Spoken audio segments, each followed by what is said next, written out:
Hello everyone. सो चलो start करते हैं अपनी बनारस की ट्रिप। तो मैंने सोचा क्यों ना मैं व्लॉग बनाऊँ और आप लोग के साथ शेयर करूँ।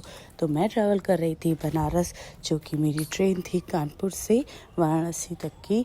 और सबसे मेन बात है, ट्रैवल इतना इजी हो गया है जब से ये वंदे भारत ट्रेन लॉन्च हुई है। सो हमारी it will take only 3 hours Kanpur से बनारस। वैसे तो ये ट्रेन का रूट दिल्ली टू बनारस है। इन बिटवीन ये सिर्फ दिल्ली, कानपुर एंड प्रयागराज एंड बनारस रुकती है। And it's so comfortable, so easy. Like मुझे नहीं पता था, मैं फर्स्ट टाइम बनारस ट्रैवल कर रही थी। सो फिर ये आ गई थी हमारी ट्रेन, और मैंने बहुत शॉर्ट वीडियोस रिकॉर्ड करी है जस्ट टू शेयर इन्फॉर्मेशन कि कैसे, मतलब बहुत इजी है। लाइक हम लोग को तो पता ही नहीं चला कि कब हम मतलब एक जगह से दूसरी जगह से पहुंच गए। और ये कुछ इवनिंग की थी, तो हमने जो हमारा दिवाली का सेकेंड डे था उस दिन हमारी ट्रैवल स्टार्ट की थी। एंड हमारी ट्रेन आ गई थी। वैसे तो मैं ये second time I think Vande Bharat में सेकेंड या थर्ड टाइम ट्रैवल कर रही थी, बट बनारस रूट के लिए मैं फ़र्स्ट टाइम कर रही थी। मैंने पहले ट्रैवल किया है दिल्ली से डिफरेंट रूट्स के लिए, बट इसके लिए मैं पहली बार कर रही थी।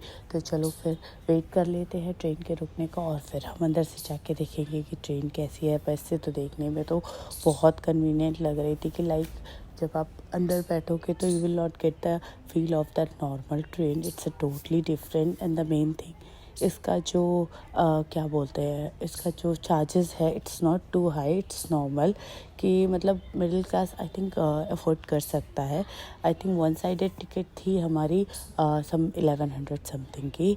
सो भाई ये ट्रेन हो गई थी, रुक गई थी, और हम आ गए थे ट्रेन में। और ये अंकल जी इतना घूर घूर के देख रहे थे कि व्लॉगिंग बनाने का सबसे अच्छा वो पता है क्या होता है कि आपको पता चल जाता है कि कौन किस तरह से देख रहा है। एनीवेज, सो फिर हमने ढूंढी अपनी train and we reached almost like हमारी ट्रेन सीट पे। तो जैसे मैं फैमिली के साथ ट्रैवल कर रही थी, तो फिर ये थी मेरी सीट। एंड मैं आराम से बैठ गई क्योंकि ऑलरेडी बहुत टायर्ड थे, दिवाली का एक दिन के पहले का था। फिर उसके बाद हमने आराम से रिलैक्स किया, और मैंने थोड़ा सा बाहर भी शूट किया।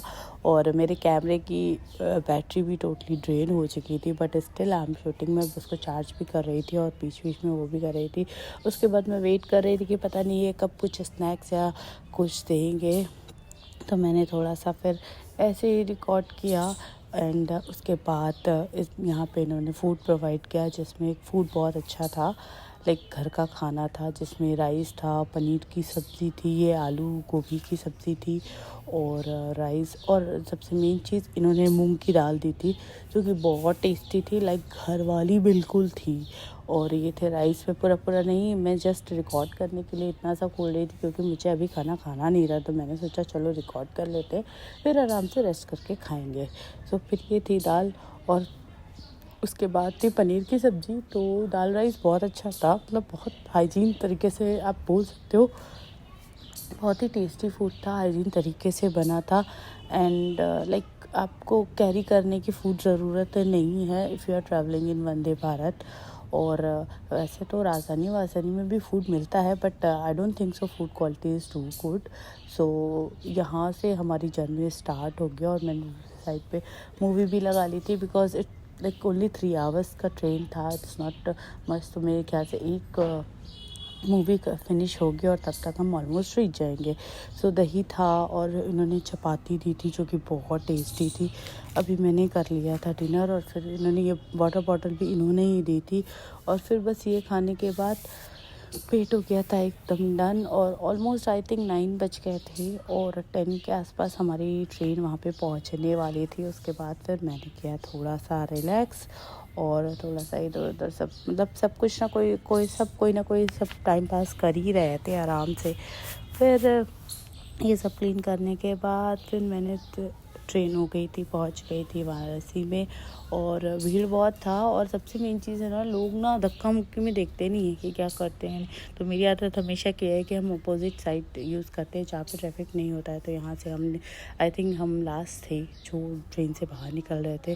तो यहाँ पे हम आ गए थे बाहर, और ये रात का 11 बजा था, और फील नहीं हो रहा था कि ये रात का 11 बजा था। तो इट फील लाइक अभी तो लाइक 7-8 बजे है।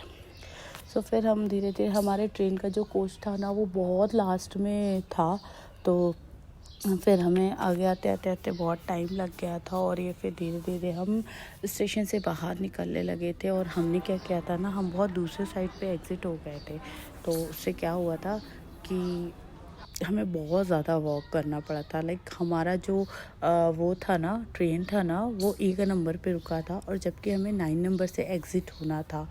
तो कभी भी आप ट्रैवलिंग कर रहे हो तो मेक श्योर कि अगर आप 1 नंबर पे आपका ट्रेन आया है तो आपको अंदर ही इंटरनली आप स्टेयरकेस से पुल क्रॉस करके और आप एक 9 नंबर पे एग्ज़िट हो सकते हो। You don't have to come out. Okay, so हमने ये गलती कर दी थी और हम बाहर आ गए थे। उसके बाद हमारे ड्राइवर से पता चला कि हमें तो 1 नंबर पे जाना था। तो फिर बस फिर से हमने अपना सामान उठाया और हम निकल लिए फिर से अंदर। इंटरनली हमें फिर से अंदर स्टेशन जाना पड़ा। तो यहाँ से फिर हमने एंट्री करी अंदर की तरफ, और ये था ये बड़ा वाला पुल। इसको क्रॉस करके हम 9 नंबर पे जा सकते हैं। तो उसका एक 9 नंबर पे एग्ज़िट होने का रीज़न ये है कि वहाँ पे ना 1 नंबर पे ना ब्रिज बन रहे हैं। तो जब भी आपको कोई पिकअप करने के लिए ड्राइवर या कुछ आते हैं ना, वो नॉर्मली वो 1 नंबर की तरफ पार्क करते हैं। बिकॉज चलो फिर हम आ गए थे होटल पे, और बाकी का व्लॉग हम शूट करेंगे नेक्स्ट व्लॉग में, आपको वीडियो में दिखाएंगे। तब तक के लिए अगर आपको पसंद आ रहे हैं मेरी वीडियोस तो लाइक शेयर सब्सक्राइब करते रहिए और सपोर्ट देते रहिए। और फुल व्लॉग फिर मिलते हैं नेक्स्ट वीडियो में।